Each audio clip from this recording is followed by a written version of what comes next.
ایک شخص ہمارے نبی کے پاس آیا، یا رسول اللہ رجل اسود قبیح الصورہ لا مال لی، سیاہ رنگ کا ہوں، کالا ہوں اور بدصورت بھی ہوں۔ بعض کالے تو ہوتے ہیں لیکن بناوٹ اچھی ہوتی ہے تو خوبصورت لگتے ہیں کالے لیکن خوبصورت ہیں۔ کہنے لگے رسول اللہ میں کالا بھی ہوں بدصورت بھی ہوں، ولا مال لی، غریب بھی ہوں، مال بھی میرے پاس کوئی نہیں ہے، اگر آپ کے نام پہ قربان ہو جاؤں گا تو کچھ ملے گا؟ اگر آپ کے نام پہ قربان ہو جاؤں تو کچھ ملے گا؟ یا وہاں بھی قیمت نہیں لگے گی جیسے دنیا میں قیمت نہیں ہے؟ کوئی پوچھتا نہیں، کوئی رشتہ نہیں دیتا، پاس بیٹھنے نہیں دیتا، کسی کو بلاؤ تو آتا نہیں، کسی سے کام کہو تو کرتا نہیں، کسی کو کہو تو مانتا نہیں، تو یہاں تو قیمت لگی نہیں۔ اگر آپ کے نام پہ قربان ہو جاؤں ان نقائص کے ساتھ، ان کوتاہیوں کے ساتھ، اس بدصورتی کے ساتھ، اس غربت اور مسکینی کے ساتھ اور اس سیاہ رنگ کے ساتھ، اگر آپ کے نام پہ قربان ہو جاؤں تو کچھ قیمت لگے گی؟ اب ہمیں کیوں نہیں، جنت میں ساتھ رہو گے، جنت میں ساتھ رہیں گے۔ کہنے لگے اچھا میرے جیسا بھی جنت میں آپ کے ساتھ رہ سکتا ہے، اور ہمیں کیوں نہیں؟ اسی وقت وہ اٹھا اور میدان جنگ کا حال تھا، یہ کفار کے مجمع میں گھسا اور لڑتے لڑتے شہید ہو گیا۔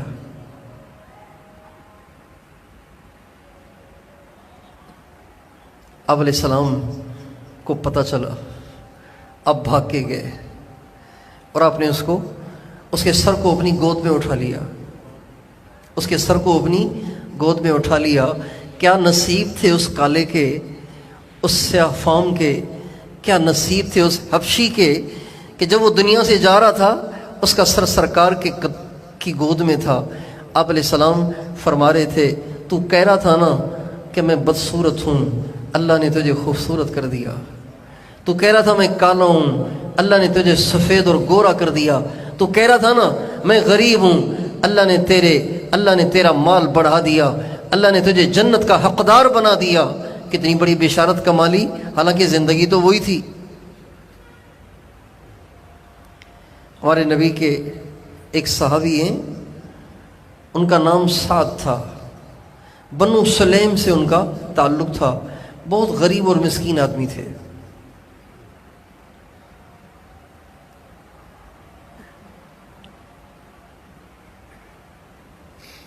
آپ علیہ السلام کی خدمت میں ایک دفعہ حاضر ہوئے،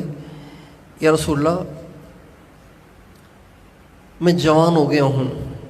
مجھے شادی کی ضرورت ہے، لیکن آپ کے جہاں جہاں تعلق والے ہیں ان سب سے میں نے رشتہ مانگا ہے تو میری غربت کی وجہ سے کوئی رشتہ ہی نہیں دیتا، غریب بھی ہوں اور چونکہ حسین بھی نہیں تھے، سیدھے سادے سے تھے۔ کہنے لگے رسول اللہ میں نے کئی جگہوں پہ رشتہ ٹرائی کیا ہے، رشتہ اپلائی کیا ہے، لیکن کوئی رشتہ ہی نہیں دیتا۔ اور انہوں نے اچھا ٹھیک ایسے کرو، تم فلاں انصاری کے گھر چلے جاؤ اور ان کو پیغام دو کہ وہ تمہارے ساتھ اپنی بیٹی کا رشتہ کر لے۔ ان کا جی بہت اچھا۔ یہ پہنچے وہاں پہ، اس صحابی کا دروازہ کھٹکھٹایا، صحابی باہر آئے،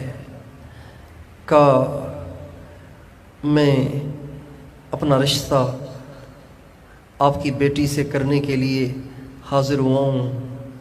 اللہ کے نبی نے مجھے بھیجا ہے کہ آپ اپنی بیٹی کا مجھ سے رشتہ کر دیں۔ اللہ کے نبی کے سامنے میں نے اپنی ضرورت رکھی، اللہ کے نبی نے آپ کے پاس بھیج دیا۔ تو کہنے لگے کہ آپ کے ساتھ اپنی بیٹی کا رشتہ کر لوں، آپ کے ساتھ؟ اب وہ شش و پنج میں پڑ گئے کہ اللہ کے نبی کا حکم ٹال بھی نہیں سکتے، شکل دیکھو تو دل نہیں کر رہا، حیثیت دیکھو تو دل نہیں کر رہا، اور مسئلہ اپنی ذات کا نہیں ہے، مسئلہ تو بیٹی کا ہے، اپنی ذات کا تو نہیں ہے۔ بالغ کا رشتہ اس کے مشورے اور اس کی رائے سے کرنا چاہیے۔ بہت سے لوگ اپنی بچیوں کے رشتے بچپن میں ہی طے کر دیتے ہیں، اپنے بچوں کے رشتے بچپن میں ہی طے کر دیتے ہیں۔ عام طور پہ پختونوں کے ہاں یہ بری اور گندی اور ظلم سے بھری ہوئی رسم ہے کہ وہ بچپن میں ہی اپنی لڑکی کو کسی لڑکے کے نام کر دیتے ہیں۔ اب مستقبل میں جا کر کیا ہوگا، اس کے حالات کیا ہوں گے، اس کے حالات کیا ہوں گے، اس کی طبیعت کیا بنے گی، اس کی طبیعت کیا بنے گی، اس کا مزاج کیا بنے گا، اس کا مزاج کیا بنے گا، اس کو سوچتا ہی نہیں۔ چنانچہ جب بڑے ہوتے ہیں، اب یہ لڑکی، اس کا دل ہی نہیں ادھر،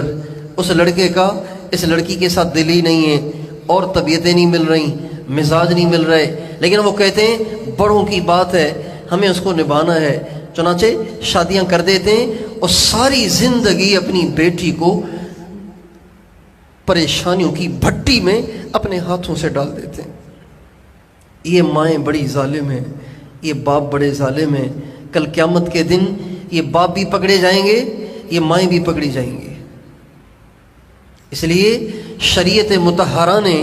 اس بات کا حکم دیا ہے کہ بالغ کا رشتہ کرو، بالغہ کا رشتہ کرو، اس سے مشورہ بھی کرو کہ تمہارا یہاں رشتہ کرنا ہے، دل سے راضی ہو۔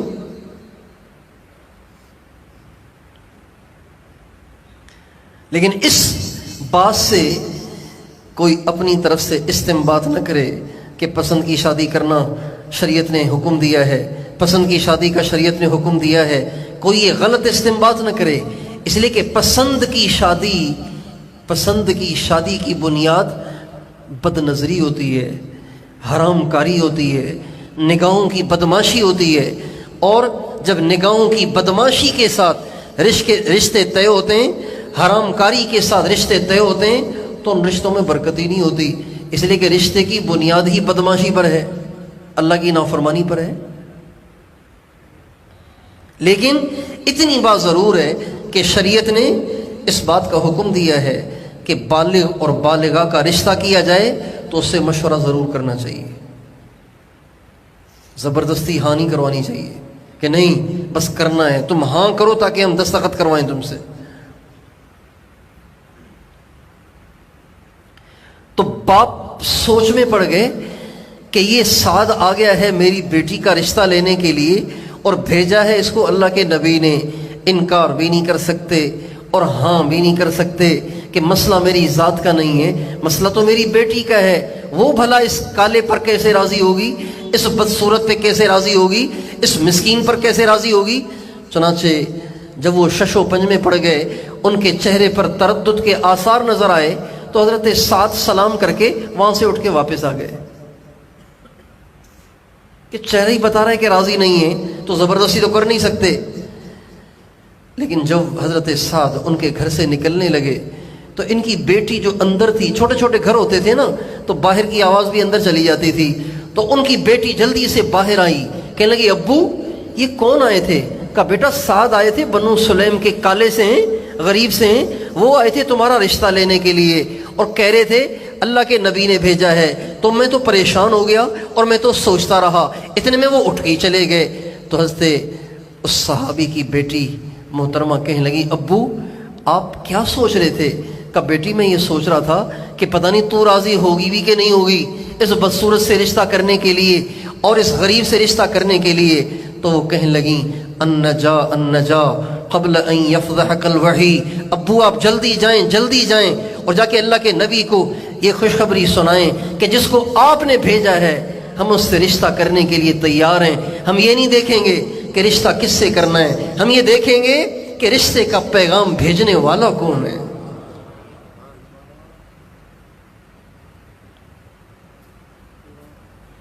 اور آپ جلدی کریں، کہیں ایسے نہ ہو کہ وہ ساتھ جا کر حضور کو شکایت لگا دے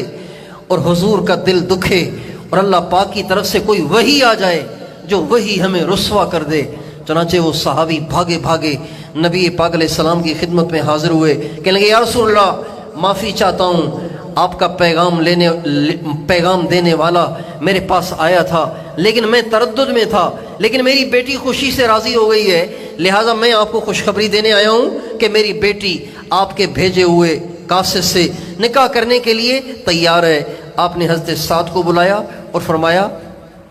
رشتہ تو ہونے لگا ہے، کچھ تیرے پاس ہے بھی صحیح؟ کہ لگے جی میرے پاس تو کچھ نہیں ہے، یہی تو مسئلہ ہے کہ رشتہ نہ ہونے کی وجہ یہی تو ہے۔ آپ نے فرمایا اچھا جاؤ تم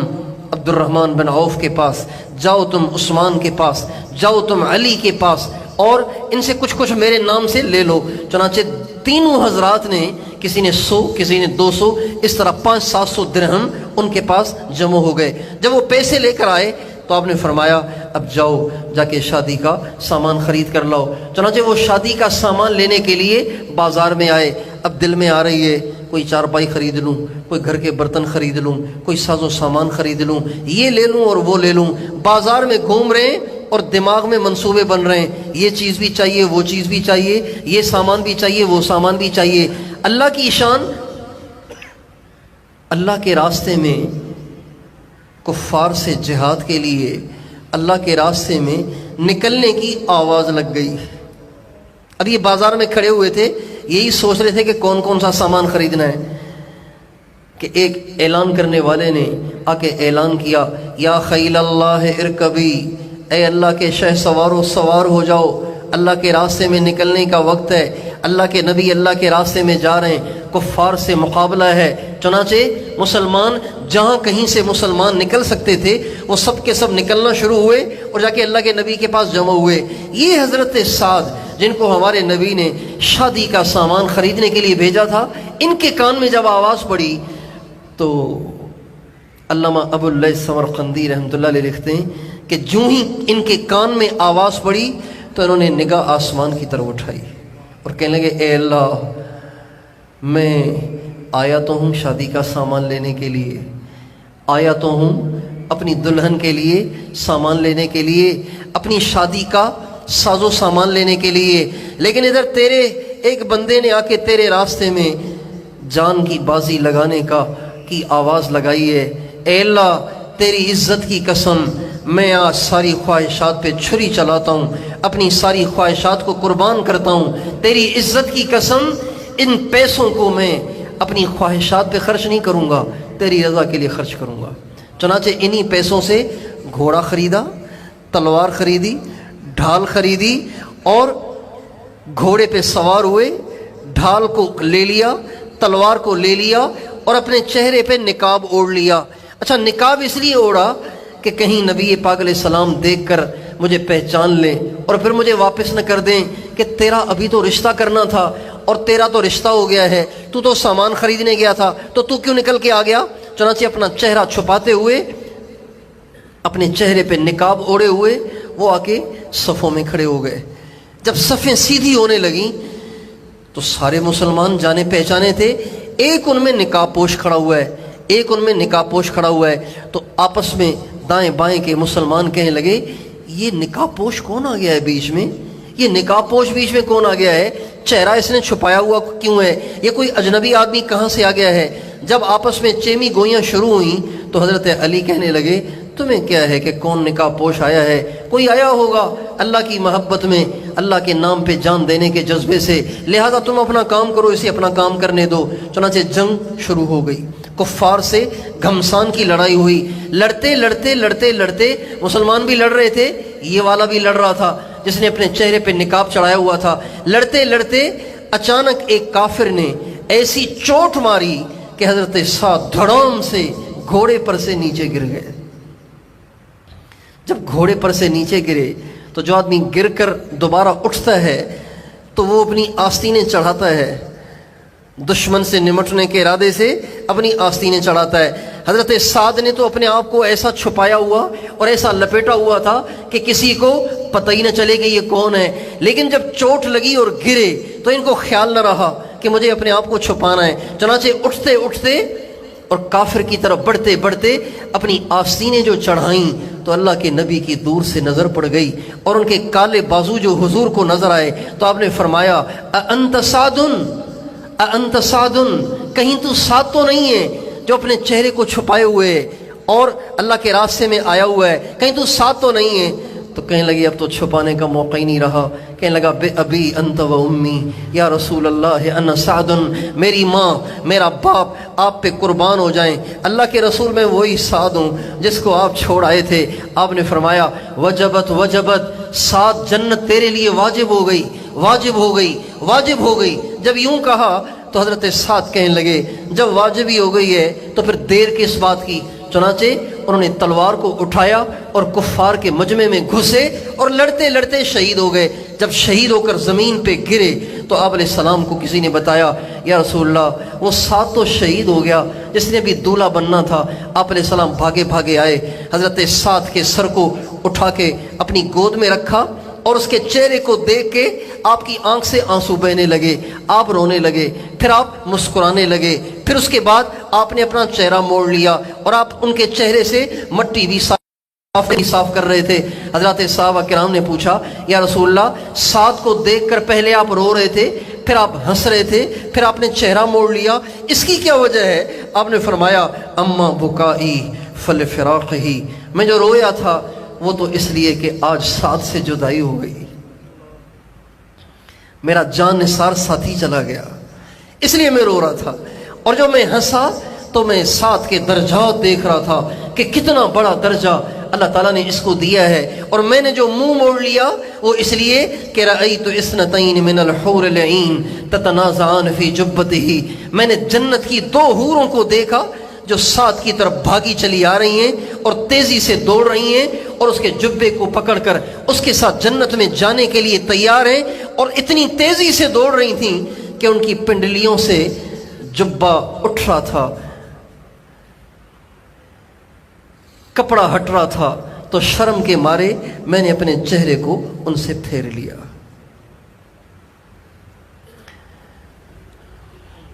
تو زندگی تو خواہشات کے ساتھ گزاری جائے تو بھی گزر جاتی ہے، اور زندگی کو اللہ کی مان کر نبی کریم صلی اللہ علیہ وسلم کی سنت کے مطابق اپنے آپ کو برائی سے بچاتے ہوئے، گناہوں سے بچاتے ہوئے گزاری جائے تو بھی گزر جاتی ہے۔